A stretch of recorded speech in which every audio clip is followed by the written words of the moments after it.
Hello everyone, and a very warm welcome to all of our attendees, and a special welcome to our OEM BitDefender partners on today's webinar session. So great to have you all here. Over the next 30 minutes, our webinar will be focused on Android malware and should be able to draw some conclusions to whether the malware is as disruptive as mobile itself.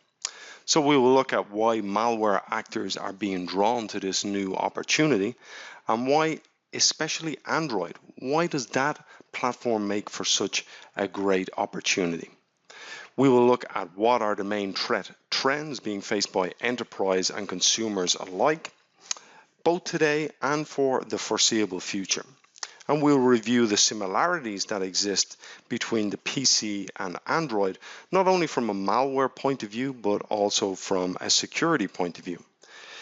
And we will also look at how malware is being developed and the limited barriers that exist for malware actors to actually get in the game. And finally, we will look at how they're bringing that malware to market and what's Google's take on what is happening from a threat perspective, and if that is good enough. So that's what we will cover today. Now an introduction to who will cover it. So today we are very fortunate to have with us George Unaev, who is a senior software engineer at BitDefender OEM and who has amassed over 17 years in the IT security industry. So George is, needless to say, a wealth of knowledge in the security industry as a whole, but also having actually developed our anti-malware SDK for Android offline, he has a unique understanding and perspective of the challenges being faced in the Android space. George regularly posts on BitDefender's OEM Hub blog and has published various documents such as ebooks and white papers, one just recently on APTs, all a lot of interesting stuff that can be downloaded free of charge from the Hub. Also on the session today is myself, Dara Kelly.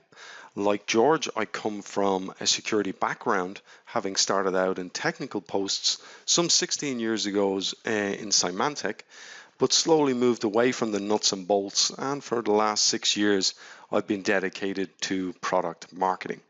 So hopefully George and I will be able to create value for you over the next 30 minutes. So let's get started. Okay, nearly 1.5 billion. Now that is BitDefender's revenue target for 2015. I'm only joking. I can hardly keep a straight face. This is the number of Android devices forecasted to be shipped in 2015, and this data point comes from Gartner. Now that is only taking into consideration mobiles and tablets, so it's not taking into account smart watches, smart TVs, smart devices in general. So 1.5 billion is a mammoth number that demands and draws a lot of attention. And at the heels of that colossal number and being driven by the opportunity that so many devices presents, we can find that the total number of apps on Google Play at 1.5 million, and last week AV Test mentioned that there are now over 5.3 million unique malicious samples known for Android. So that's 5 malware samples per minute. I also saw recently on a Gartner webinar how the use of apps will soon surpass the use of internet domain names, making mobile the dominant means of engagement with brands. So a lot of big numbers and a lot of disruption. But before we follow these numbers down into the evolution of Android threats, let's first take a couple of steps back and see why we are talking about Android today. What makes it so interesting from a platform point of view, and why is that attracting malware actors and causing malware growth? So George, over to you. Thank you, Dara. So at this slide, you see the most secure cell phone ever built, and I can say we will probably never have the phone as secure as this one. This was also the first cell phone you can commercially buy. So you may wonder, what makes this phone more secure? Did the phone manufacturer do something, like putting some antivirus in the firmware, which made it secure? No. What makes it secure is the complete lack of functionality. You cannot install any applications on this phone. and even if in some way you can hack into this phone, there is nothing you can do except dialing out domestic calls. So there is no address book to steal, there is no SMS to send to premium numbers, and there is no Wi-Fi to steal anything, and the phone doesn't even have anything to steal. So this phone was perfect in terms of security, there were no vulnerabilities, but of course it didn't last long. Why? You can see it on the next slide. Because more phone manufacturers came into the game, and they started offering phones with more functionality, which pretty soon became standard. Just a few years after the first phone, every phone to be commercially successful must have address book, call log, and some other functionality such as settings. Then SMS jumped in, then you had more settings such as calendar, clock, and everything. Of course, it was based just on the what handset makers decide. Every handset manufacturer develops their own operating system, their own UI, and they all decide what functionality will be there in terms of applications. And of course, they also decide what new functionality will be there when the phone gets new features such as color screen, for example, and larger screen or touch screen. So there was no ability for the third parties to install any applications. So for example, if a user wanted a special kind of statistical calculator for their job, well, they cannot have it. So you have to use what your phone came with. And another problem for the handset manufacturer was that if there is a bug in the application, for example, if the calculator makes a mistake while doing the calculation with certain numbers, there is no way to correct this bug except to recall the phone, reflash the firmware, send the phone back. A very expensive process which no manufacturer wanted to get through. So, and it's also important to point out that the applications were never a major focus or the selling point. Right now you hear the Apple commercials which say there is an app for that. So they're advertising based on that. In those times the phones were not advertised based on their apps, and apps were not that important in terms of selling phone. But so users keep demanding from phone manufacturer to get more functionality into the existing apps, and as you see on the next slide, Symbian caved in first. They released the first SDK, which allowed the users to develop applications for the mobile devices running Symbian. So this SDK was very difficult to use. It had pretty steep learning curve. So users who wanted to do that had to learn lots of new things. It wasn't easy, but it allowed the users to develop many applications they would like, pretty much every user applications. They did not have to be signed. And of course, malware writers took notice of that. The first proof of concept malware was released in 2004. It was called Carib, and all it did was sending the contact list through Bluetooth to all phones nearby. This of course wasn't very malicious, but it was a proof of concept, and pretty soon a new real malware came in which was called Scholar, and which actually messed up with the installed applications and did some real damage. Still, the SDK was success, so users started writing applications, and other phone manufacturers took a notice and started installing Java virtual machine into their phone. This had significant advantage over Symbian because Java is a well-known language. A lot of developers know that. This made writing the software for phones much easier. There was no such steep learning curve as it was in Symbian.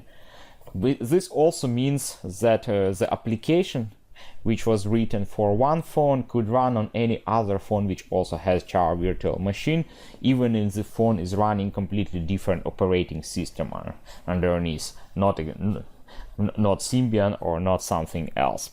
Of course, the malware writers also noticed that, and Java malware started getting attention, and there were more and more of that. Here the malware running on J2ME phones had all looked pretty much like the modern malware. So, for example, the main functionality popular those days was the malware sending SMS to premium numbers, getting money, and stealing contacts or stealing the data from the phone, and those data sometimes could be valuable enough to sell. As a result, cybercriminal paid attention to that. If before the mobile malware was just a matter of pranking, such as Carib malware, now there are real money in place. So, and when there are money, so cybercriminals of course cannot go besides that. And at this moment, as you see on the next slide, Android jumped into the game. It's worth pointing out that iPhone was there before Android, but in terms of openness of the platform, iPhone was exactly on the same level as we just talked a couple slides above. There was no ability for the users to install third-party applications on the phone. It was a closed system, and only Apple at that time could develop and install applications on the phone. First versions iPhone did not have App Store. Android had this ability from the beginning. It was built very open. It was built to attract as many phone manufacturers as possible. So it was offered open source with no royalties, meaning the phone manufacturers got it for free, which of course was very attractive for them. And it also offered free SDK and free deployment and developer tools, which was different from Apple, which required signing the agreement and paying some fee to get access to Apple tools, which also only work on Apple machine. So Android was certainly built to conquer as the whole smartphone market. So of course malware writers could not miss it, and the first Android malware, the one which was widespread enough to be recorded, was spread in 2010. And since then, Android malware started dominating the whole malware world. So now the Symbian and Java J2ME malware is pretty much extinct. So it's only Android malware is now dominating the mobile malware world, which Dara will now explore. Off to you, Dara. Okay, thank you, George. So Android was built to conquer, not to secure, and all of that flexibility in regards to APIs and SDKs creates inherent security issues, as it makes it easier for everyone to bring their apps to the market, and that is what has us talking about Android malware today. But what threats are behind the numbers? What is the threat landscape like today, and where is that going? Okay, so in general, there are lots of comparisons constantly being drawn between the standard PC and the Android device, and these are also extended into the malware and the security world. So in regards to threats, if you recall initially back in the 90s and the early noughties, PC hackers planted premium dial-up modems, Trojans, for added value services, and this was the way they would monetize as they collected the surcharge. Now, in Android, the trend is similar in that the majority of the threats monetize through Trojans that send premium SMS messages. And they do this through several threat types. Okay, so the main malware threat in the Android space still pivots around that monetization via premium rate SMS, and it's the most common malware. And the most common ones that we can see, first of all, here on the top right-hand corner is the SMS Sin, which is the most prevalent of them all. And these are applications that are generally disguised as pornographic applications, very graphic and specific. And basically, every time an application starts, it will send an SMS to a premium rate number. So the end user level agreement is rendered with a very small font, to say the least, in the case of these apps. Next, we have the fake inst. It's another variant, but instead of porn content, these apps appear to be installers for various legitimate applications. Again, when executed, the malware sends SMS messages to premium rate numbers. And then finally, in the top three, we've got the fake AV, which is actually on the decline or on the decrease. And some variants of the fake AV have capabilities of sending SMS to premium rate numbers. So malware focused on monetization through SMS has been the core of malware threats in Android as it was in PCs back in the day. But just recently, another method has started to come onto the scene, and it is one that we will all believe is here to stay for a while, and that is ransomware. So ransomware is booming everywhere, and Android is no exception. But not everybody knows that Android is also being affected and will be more so in the future. For example, in global malware terms, 50 times more people were held hostage by crypto ransomware in 2014 compared to 2013. Obviously here, Bitcoin and other types of virtual money is helping put distance between the malware actors and the crime, making it harder for them to be tracked. So that is fueling, let's say, the fire, but that is one that is starting also to burn Android users.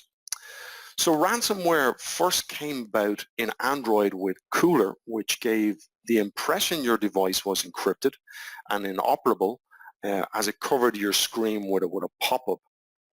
It then made its demands for payment, but in reality, it didn't actually encrypt, and it could be remediated in safe mode. But it managed to get people to pay the ransom fee, and I'm sure it still does today. Slocker, however, is the real deal. It does encrypt your files on the SD card, and depending on how it has been deployed, it gives you X amount of hours or X amount of time to pay the ransomware via Bitcoin or similar. And in some cases, the price goes up after a certain amount of time. So this is the new trend in Android, and again, similar to malware evolution in PCs. And this is something that we will see more and more in the future, because from a malware actor point of view, the numbers just simply add up. Okay, so TrustWave in their recent global security report estimated that the return on investment on exploit kits and ransomware schemes was to be over 1,425%. So with these types of numbers, it's obvious that malware actors will dedicate more and more time and effort to ransomware in the future. So if Android malware is similar to PC and is not so disruptive, why aren't AVs similar in Android as they are to AVs in PCs? So maybe that is a question George can help us with, and that's one that generally comes up at this stage in the presentation. Over to you, George. Thank you, Dara. So we are being asked why there is not so much Android malware and why the antivirus functionality on Android is not on par with the antivirus functionality on a PC. You know that the antivirus on your PC, Windows PC, is pretty powerful. It can find malware in traffic, for example. It warns you when you download a malicious executable. Even if the malware gets through and start running, many anti-malware vendors such as BitDefender has also behavior-based heuristic, meaning that if malware was not doing anything when it was first analyzed but started doing something later, it will be detected and by behavior and it will be blocked. So we often ask, why don't we have all this functionality on Android? And the answer is because Android does not cooperate with anti-malware vendors. There is no functionality which we need to do our job on Android, so we have very limited ways of doing our things. For example, there is no hooks in Android which would allow us to be notified every time the application is installed and updated and prevent the user from using it before it's being checked. Currently, we receive the notification when the application is installed, but nothing prevents the user from running it even before we finish scanning it. And of course, the big problem is that once we scan it and found out it's malware, there is nothing we can do. We cannot disinfect it, we cannot uninstall it, we cannot even block it. All we can do is to pop up a message telling user it's malicious application and maybe pop up the uninstall dialog asking the user to uninstall it. Of course, it's all would be possible if the device is rooted, but very few devices are rooted, and those people who root their devices, they typically think they're advanced enough that they don't really need AV. So it's kind of hard to win hearts of those users. And also, this limitation means that we cannot do many things we can do on Windows PC. For example, we cannot scan traffic on Android, and we cannot do behavior analysis, and some things such as mentioned in the presentation, which you can easily do on Windows PC, are very difficult to do on Android. And on the next slide, let's cover how users get infected. And we need to point out that there are more ways to get infected on Android than on your Windows PC.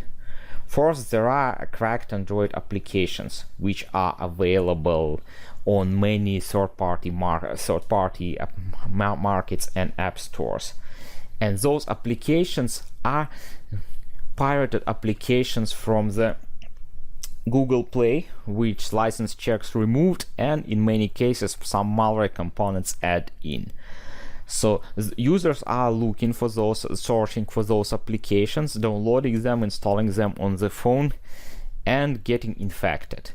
And in many cases, those markets, those third-party markets, are the only markets which are available to those users. For example, in certain countries such as China, Android, Google Play is not available for Android users, so they had to resort to using either the phone manufacturer's own application store or third-party app store run by different companies who may be not vetting the submitted application as carefully as Google does. Also, the applications on Android, the infected application, can spread itself pretty much as they can do on PC, but they have more means to spread. For example, the application can try to send itself by Bluetooth to all the phones nearby. It can send emails and attach itself to the email. Well, it can do it on PC, but it can also use SMS. And typically also those also include some social engineering. For example, one malicious application pretend to be a hacked Facebook application, and the description says that this Facebook application is hacked to allow you to see all the private photos of your friends without them noticing that. So just install it and you will see that. And there is also typical scams such as upgrade your video player to see that video, which is also very popular on Windows. But of course, most of the infections come from the third-party marketplaces. It's worth pointing out that Google is doing pretty good job of keeping Google Play clean, but their power mostly comes from the fact that Google has the ability to remove the malicious applications which were installed through Google Play from your phone automatically, which means that if, for example, somebody put a malicious application into Google Play, 20,000 devices downloaded it, Google can press the button and get this application removed from all 20,000 devices. This is pretty unique power which nobody has. For example, Microsoft does not have this kind of power to remove all the applications from your phone without your consent and without you even knowing. So this makes Google Play much more secure than every third-party store, because not only Google is doing very good job in securing the overall applications, they do verify the applications submitted to make sure they don't accept malware, but also for a malware writer, the payback from getting into Google Store is much less, because as soon as Google finds it out, all those malware is removed, so the phones are not infected anymore. So all this effort to get into the Google Play is lost. It's also, we need to point out that traditional web threats are still there. So if you receive a phishing email on Android phone, you clicked on the link, you popped up your browser, you entered your bank credentials there, you will still submit to phishing attack and will have your personal information compromised.